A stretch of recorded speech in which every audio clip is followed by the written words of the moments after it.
You and me stuck on the ocean now, nothing but waves in this filling in. I wanna dry up but you just keep on going, don't you? I don't even know how we got here, all my reasoning have disappeared. I wanna bury the hatchet and find the way back to our...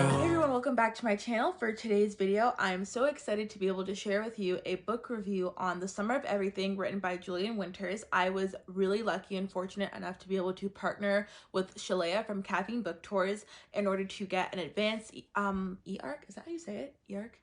Yeah, I think it's like an e-arc. Yeah, I got an advanced e-arc copy of this book and I was able to read it, and now I'm here to share my thoughts with you guys about it, and I'm super excited. So if you would like to hear a little bit more about this upcoming book, keep on watching. Okay, so a couple things before we get started. I think this is crooked. It could still be crooked, I don't know, but yeah. A couple things before we get started. First thing, if you hear my Great Dane whining or crying, she's not hurt, down, or in the bush. She's absolutely fine. She's just dramatic, but here on this channel, we deal with it. I didn't do the disclaimer in my last video, and I felt like so weird not doing it, so there it is. Also, if you are not following me on my Instagram or Twitter, you need to be doing that because I post other bookish content and other just like fun, weird daily life content on there. So go follow me on those two social media handles. I will have them somewhere on the screen and in the description box down below. The third thing, I am still obviously filming in my bedroom, which means I have not found and I have not found what's it called? What's that like long... The electric bar. Ha! I have not found an electric bar for... Is it an electric bar or a socket bar? Like an extension cord bar? I haven't found a long enough extension cord for my lights, so I'm currently using the natural lighting from my two windows that are in front of me right now. So the lighting is a little bit off because the sun is setting, which is a little bit annoying, so I'm going to try and get through this video as quickly as possible. So if the lighting starts to look a little bit wonky, that is why. So now that those three things are out of the way, before we get going, I do have my little notebook written here. I have my notebook here with my notes on it because I don't want to forget anything or overlook anything like that. So as I explained in the intro, I was able to partner with Shalea from Caffeine Books to bring you guys this review. I was so fortunate enough to receive an e-arc of The Summer of Everything, written by Julian Winters, and I absolutely adored this book. Before I go any further, I want to make absolutely clear that just because I was able to get an advanced copy of the book, that does not taint my opinion in any way at all. My opinion is 150% my own, so yeah, I just want to make that very, very clear. It's not a biased opinion or anything like that. I'm being 150% honest about it. So that being said, this book happens to be my favorite genre. It is a YA contemporary, and it, like I believe I said, it comes out September 8th, so it's coming out next week, and it is about our main character, Wes, who is going into the summer of the year, he's going into the summer of after he graduates from high school. Does that make sense? So he's just graduated from high school and he's going into the summer of that. So it's the summer before he goes to college. That's a better way to put it. It's the summer before he's supposed to go to college.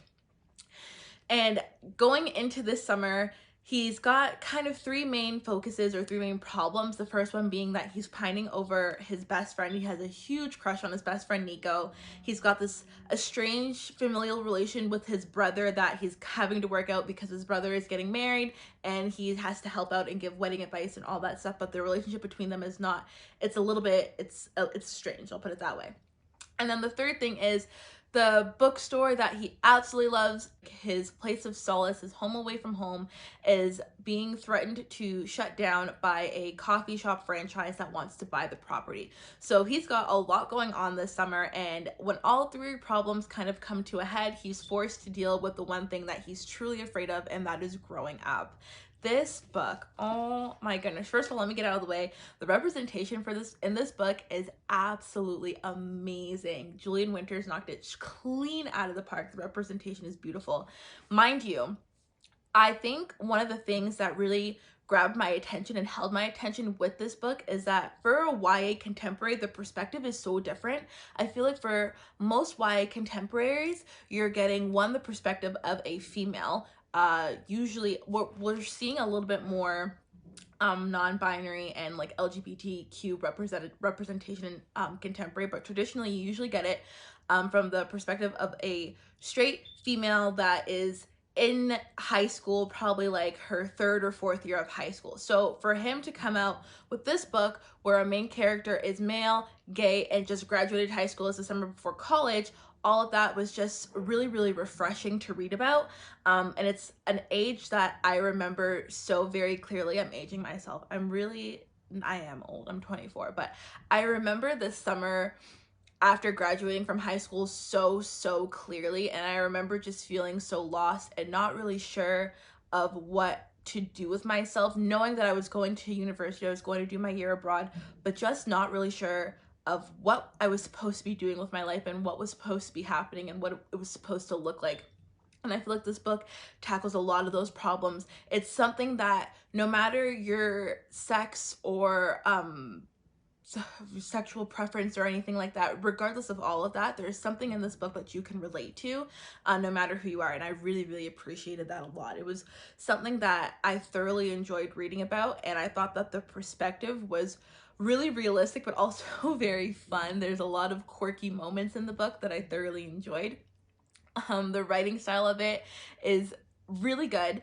It's a solid mix between like Nick Stone level of directness and Morgan Matson's level of detail. It's like somewhere right in the middle, so it makes it not insanely detailed but not insanely direct at the same time, which made it not overly long. Like, I think the book was the perfect length. There was the right amount of descriptiveness in it. I wasn't overwhelmed by anything. I didn't feel like we were just droning on about nonsense or nonsensical topics that didn't really need to be talked about or didn't really add to the story. There was none of that, which I really appreciated, and I know that a lot of contemporaries can fall to. The characters in the book were so hilarious. Oh my gosh, you fall in love with the characters in the book, and it's so nice. You're rooting for them, and they're characters that you can picture meeting in your everyday life, which was really awesome. So I absolutely loved that about the book as well. What else can I say about it? I think overall, like, it was a really easy read. It's not your, as I was saying, it's not your classic contemporary. It goes against the grain in a lot of senses because it's dealing with the whole, like, what do you do after high school situation. I know the traditional answer to that is, you go to high school, you do university, college, and then you go on to do this illustrious career, so you would hope to. So it deals with that, and also it deals with like parental pressures and kind of living up to legacies, and it tackles so many things, but it does it so well and so concise but still with detail that I thoroughly enjoyed my read, and I would highly recommend it. I ended up giving it 5 stars, which is great. I've been super picky and critical of my contemporaries this year, so it was really nice to be able to read a 5-star contemporary. I thoroughly enjoyed my time reading it, and I would highly recommend that when September 8th hits, that you guys go and pick it up. It was really good. Yeah, I think that's pretty much the gist of it. It's just a really nice reminder of how growing up sucks and it can be scary, but you don't have to grow up all at once. You don't have to know what you're doing with your entire life within 24 hours. You have time. And I think that this book did a really good job of kind of pushing that notion. And also, you got to see the characters grow. I think that was another one of my favorite parts, is watching the development of the characters throughout the story. I hate when characters just stay stagnant and there's no growth, and it's just like, it's not really realistic to me because people are forever growing and changing. So I like that this book was able to capture that as well. So overall, I absolutely loved my time reading The Summer of Everything by Julian Winters. I highly recommend it to you guys. I can't recommend it enough. 5-star read. Go and get it as soon as September 8th comes around. And yeah, that is pretty much all I have. That's it for this video, guys. Thank you so much for watching. If you enjoyed this video, please make sure to like, comment, and subscribe before you go. Make sure you're following me on my Twitter and my Instagram because I post other bookish content on those platforms as well. I will probably post a review for The Summer of Everything on my Instagram as well, so look out for that in the next upcoming weeks. I have a list of other things I need to post first, so that'll probably come out at some point as well. And then I think that's pretty much it. So yeah, I will see you guys in my next one.